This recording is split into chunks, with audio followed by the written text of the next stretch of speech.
আমার বৌমা এমন না, আমার বৌমা তো মাশাআল্লাহ খুবই ভালো।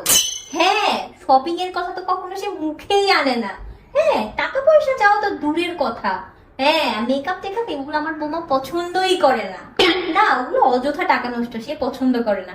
হ্যাঁ হ্যাঁ ভাবি, আল্লাহ না, আমরা যখন কোনো কিছু নিয়ে দেই তখন সে নেয়, তাও নিতে চায় না, জোর করে নিয়ে দেয়। কপাল করে, হ্যাঁ কপাল করে এরকম বৌমা পাওয়া যায়। হ্যাঁ, হ্যাঁ, হ্যাঁ ভাবি। বৌমা রান্না বান্নার কি খবর? আরে না, আমার শাশুড়ি অন্যদের শাশুড়ির মতো না। হ্যাঁ, আমার শাশুড়ি তো মাশাআল্লাহ অনেক ভালো। আরে আমাকে তো ঘরের কোনো কাজই করতে দেয় না। হ্যাঁ, আমাকে কি বলে জানো, বলে আমি যদি রান্না করে যাই তাহলে নাকি আমার চেহারা কালো হয়ে যাবে। হ্যাঁ, আমাকে খাবারও বানাইতে দেয় না। না, ঘরের কোনো কাজই করতে দেয় না। অনেক কপাল করে এমন শাশুড়ি পাওয়া যায়। হ্যাঁ।